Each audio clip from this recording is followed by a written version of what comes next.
मसीह में आपकी सलामती हो। आए हम सीखेंगे मकाशफा 2 बाब उसकी 12वीं आयत से 17वीं आयत तक पिरगमन की कलीसिया के नाम ख़त। तो आए पिरगमन की कलीसिया का थोड़ा जायज़ा लेंगे, इसके बाद हम कंटिन्यू करेंगे। पिरगमन के बहुत सारे मतलब हैं, उनमें से एक ये मतलब भी है शादीशुदा डामाडोल। मसीह के साथ हम एक हो गए हैं, मसीह के साथ हम मुंसलिक हो गए हैं, हमारी निस्बत मसीह के साथ हो गई है, हम मसीह की कलीसियां हैं। लेकिन औरों के साथ इल्हाक ये ठीक नहीं है। कबल अज मसीह, मसीह से पहले 29 काफ मीम में यहाँ पे 3 देवताओं के मंदिर थे। ज्यूस देवता का मंदिर था जिसे फतह का देवता कहा जाता है, और फिर डायोनिसिस यानी निजात दहिंदा का देवता, इसकी प्रस्तिश की जाती थी। और फिर एस्क्यूसिस शिफा का देवता। यहाँ पे पालतू सांप रखे हुए थे और लोग क्या करते थे, रात यहाँ पे गुजारते थे और कहते थे, उनका कॉन्सेप्ट था कि सांप हमें छू के चला जाएगा तो हमें शिफा हो जाएगी। और यहाँ पे एक और ख़ास बात थी कि यहाँ एक स्टेडियम था जिसमें 10,000 शायकीन बैठ सकते थे। और जैसे मैंने इल्हाक की बात की, मसीह यसु की खिदमत के बाद 324 में कॉन्स्टेंटाइन एक बादशाह हो गुजरा है। तो जो रोम का शहंशाह था, इसने एक ड्रीम देखा, क्रॉस का निशान देखा इसने, और इसने ख्वाब में जो देखा वो अपने साथियों को कहा कि सब ने क्या करना है, एक फ्लैग बनाया जाए, उस पर क्रॉस का निशान बनाया जाए। और 324 में, 3री सदी में मसीहियत जो है सरकारी मज़हब के तौर पे माना जाने लगा। तो इससे पहले भी जैसे मैंने 29 काफ़मी में बताया कि आज़ादी थी कि कोई भी किसी भी खुदा को सजदा कर सकता है, लेकिन एक चुटकी भर बखूर जो है वो जलाया जाए और कैसर को सजदा किया जाए। तो आए आगे बढ़ते हैं, हम सीखते हैं। मसीह अपना तारुफ करवाता है बाहैसियत, पढ़ते हैं कलाम खुदा में से, और पिरगमन की कलीसिया के फरिश्ता को ये लिख कि जिसके पास 2-धारी तेज तलवार है। क्यों कहना पड़ा कि जिसके पास 2-धारी तेज तलवार है? वो फरमाता है, ये इसलिए कहना पड़ा मसीह को क्योंकि उस वक़्त के कैसर ने रूमी हुकूमत की तरफ से यहाँ के इंतज़ामी साहिब इख्तियार गवर्नर या प्रो कौंसल को तलवार का हक दिया गया था, यानी वो सजाए मौत देने का इख्तियार रखता था।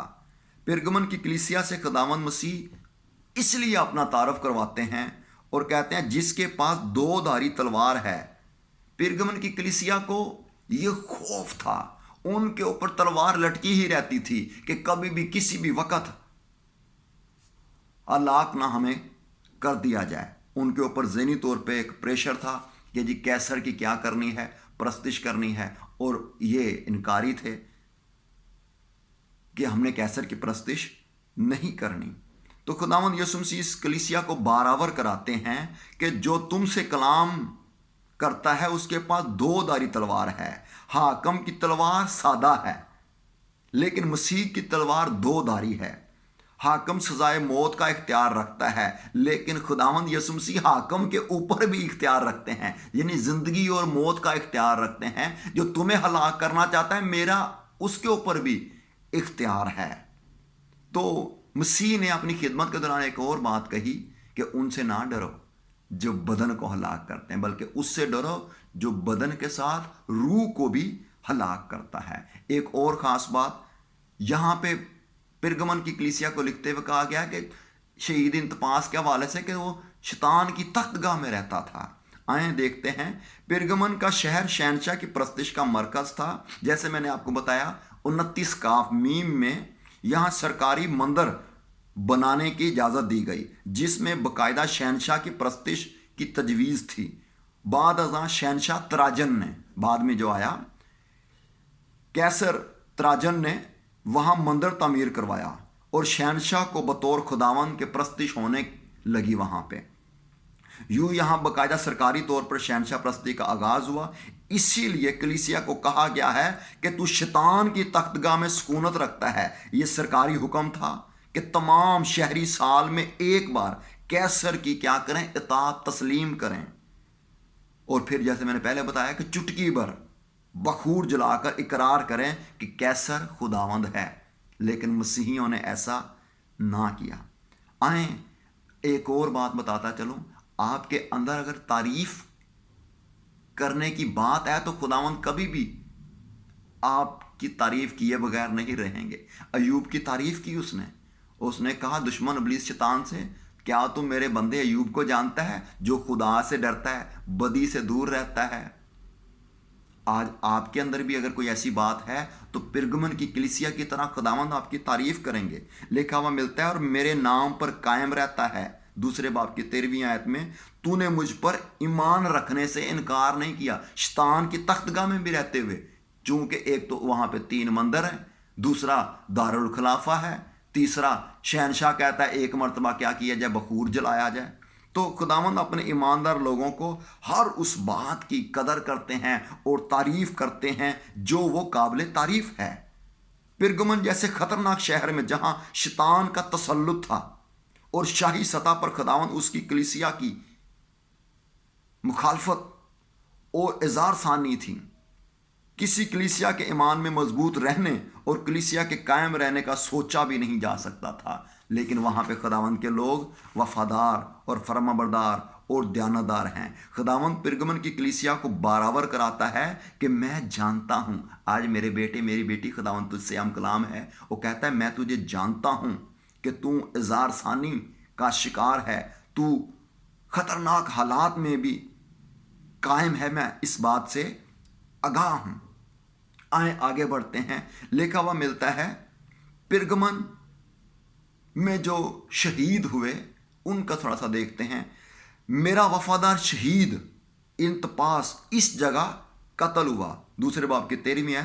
पिरगमन की कलीसिया इंतहाई मुश्किल तरीन हालात में थी और दो चार हो रही थी। पिरगमन शहर शहनशाह प्रस्ती का मरकज था और हुकूमती दबाव के तहत कलीसिया को शहनशाह प्रस्ती पर मजबूर किया जाता था। हाकिम के मुताबिक साल में एक बार मजिस्ट्रेट के सामने हाजिर हो के चुटकी भर बखूर जला के कैसर को सिजदा करना लाजिम था। इंतपास जिसके नाम के मायने हैं सबका मुखालिफ, इंतपास का मतलब है मसीही ईमान में कायम रहने की मिसाल है। यह शख्स तमाम देवी देवताओं और शहनशाह की परस्ती से मुनकर था इंतपास, और बिला खौफ व खतर मसीह पर ईमान रखने का इकरार करता था।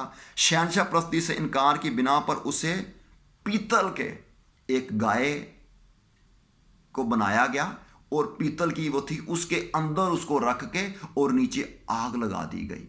मसीह जानता है कि वो अंदर रहता है उसके पीतल के गाय के अंदर, लेकिन बैल के अंदर उसने इनकार नहीं किया। ये छोटी सजा नहीं है। शहनशाह परस्ती से इनकार की बिना पर उसे पीतल के एक बैल के पेट में बंद करके नीचे आग जलाई गई। यूं इंतपास शहीद हो गया। खुदावंद यीशु मसीह उसे वफादार शहीद का लक़ब देते हैं। उसके अलावा और भी ईमानदार इस मकाम पर शहीद हुए, जिनमें कार्पस और फिर पैलिस और अगाथो नाइक शामिल हैं। इन शोदा की गवाही मसीह खुदावंद दे रहे हैं और यह मसीह की नज़र में काबिल कदर है और मसीहियों के लिए बायसे हौसला अफजाई है। पिरगमन की कलीसिया से मसीह दो शिकायतें करते हैं। उनमें से एक शिकायत यह है कि बलाम की इसी तालीम, पता है क्या हुआ? गिनती की किताब 22वां बाब पढ़ें 24वें बाब तक, तो बलक जो बादशाह है उसने बलाम को भेजा कि मेरी खातर इसराइलियों पर लानत कर, और पहले तो वो जाना नहीं चाहता। एक लंबी स्टोरी है। खुदावंद ने गधी को ज़ुबान दे दी, वो बोली है कि 3 मरतबा वो कहता तूने मेरा रास्ता रोका है और तूने मुझे चढ़ाया है। वो कहती है कि मैंने कभी तेरे साथ बेवफाई की, जहाँ तू जाता वहीं मैं जाती, जहाँ तू कहता। लेकिन खुदा का फरिश्ता नंगी तलवार लिए हुए खड़ा हुआ है। बस आगे बढ़ते हैं। हुआ क्या कि 3 मरतबा कुर्बानी गुजारा, तीनों मरतबा खुदावन ने इसराइल को बरकत ही दी, लेकिन ये आते हुए बलक को मशवरा दे आया कि मुआबी औरतों से इनको खल्त मल्त होने दो। ये बहुत बड़ा गुनाह आज भी खुदावंद बराबर कराता है। मेरे बेटे मेरी बेटी, ये चीज़ ठीक नहीं है। ये शिकायत है खुदावंद को आज मुझसे आपसे कि ऐसा काम ना करें, ज़नाकारी हरामकारी में ना पड़ जाएं। फिर क्या होगा? वो बीवियां सुलेमान बादशाह को भी उसका दिल फेर दिया। आपके पास विजडम है, हिकमत है। हिकमत जहां आगे बढ़ने का कहती है, वहां हिकमत रुकने का भी कहती है। दूसरी एक तालीम निकलियाओं की, जो 7 इंतज़ामी अमूर पे मुकर्रर हुए थे, उसमें से एक बंदा था निकलाउस। अमाल की किताब 6 बाब की 5वीं आयत में आप पढ़ सकते हैं। और लिखा हुआ मिलता है कि जब पतरस, याकूब और यूहन्ना ने पौलुस रसूल को कह के भेजा, अमाल 19वां बाब अगर आप पढ़ें तो लिखा हुआ मिलता है, उनको कहा कि गला घूंटे हुए और बुतों की कुर्बानियां नहीं खानी। तो ये निकलाउस जो था, ये कहता था कि कोई खाने पीने से हर्ज नहीं होता। तो ये तालीम खुदावन की नज़र में ठीक नहीं। तो इस वजह से खुदावन 14वीं, 15वीं और 16वीं आयत अगर आप पढ़ें तो खुदावन इस बात से आपको रोकते हैं कि ये काम जो गलत तालीम वाले हैं उनसे रोका जाए। पिरगमन की कलीसिया से वादा और अजर। पिरगमन की कलीसिया के लिए 2 वादे और 2 इनामात का एजाज है। लिखा है पोशीदा मन। आपको याद है बाइबल मुकद्दस बयान करती है, इसराइलियों को 40 बरस तक आसमान से मन खुदावन बरसाता रहा और उन्हें देता रहा। अगर आप ज़बूर 78 पढ़ें, उसकी 23वीं आयत से 25वीं आयत तक, तो लिखा हुआ मिलता है, तो भी उसने अफलाक आसमान को हुक्म दिया और आसमान के दरवाजे खोले और खाने के लिए उन पर मन बरसाया और उनको आसमानी खुराक बख्शी। इंसान ने फरिश्तों की ग़िज़ा खाई, उसने खाना भेजकर उनको आसूदा किया। और मन यादगारी के तौर पे अहद के संदूक में रखने का भी खुदावंद की तरफ से हुक्म सादर हुआ। खरूज की किताब 16वां बाब उसकी 33वीं और 34वीं आयत में लिखा है, और मूसा ने हारून से कहा, एक मर्तबान ले और एक उम्र मन उसमें भर कर उसे खुदावंद के आगे रख दे, ताकि वो तुम्हारी नस्ल के लिए रखा रहे। और जैसा खुदावंद ने मूसा को हुक्म दिया था, उसके मुताबिक हारून ने उसे शहादत के संदूक के आगे रख दिया ताकि वो रखा रहे।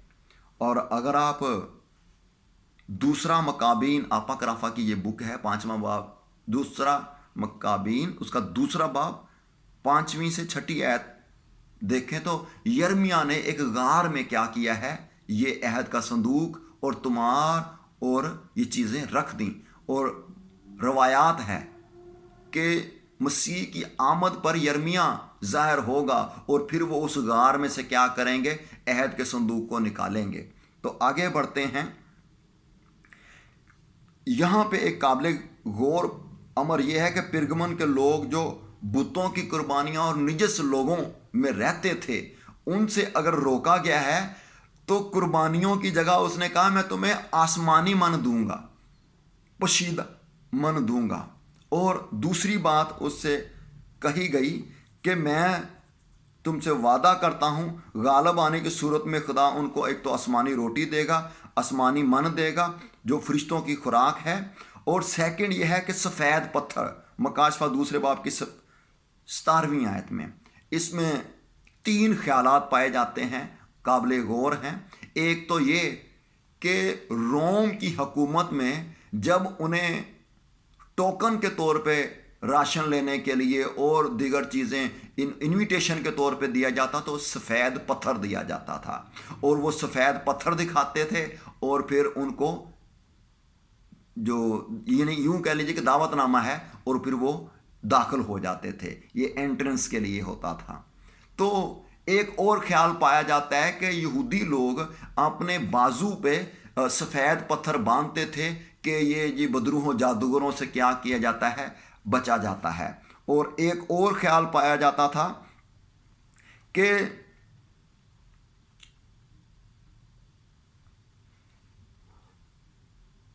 پہلا خیال یہ ہے کہ مجرم جب کسی الزام سے بری ہوتا تھا اسے عدالت کی طرف سے ایک سفید پتھر اس بات کی علامت کے طور پر دیا جاتا تھا کہ وہ بے گناہ ہے۔ یہ جج کیا کرتا تھا؟ ایک تو وائٹ کلر پاکیزگی کا نشان ہے، یہ پہلا نمبر میں نے آپ کو بتایا۔ دوسرا میں نے آپ کو بتایا کہ وہ تعویذ کے طور پہ ادھر باندھ لیتے تھے کہ کوئی اثر وغیرہ نہیں ہوگا۔ اور تیسری بات یہ جو میں نے آپ کو بتائی کہ روم میں اس وقت یہ رائج الوقت تھا کہ جس کو سفید پتھر دیا گیا ہے، یہ انویٹیشن ہے، یہ جیسے آج کے دور میں کارڈ دیتے ہیں نا کہ آپ کو انوائٹ کیا گیا ہے۔ تو اس سفید پتھر کی اہمیت اس بات میں ہے کہ اس پر مسیح کا نام لکھا ہوا ہے، یہ مہر ہے، خدائے برحق کی مہر، یعنی اس کے نام کے دستخط ہیں۔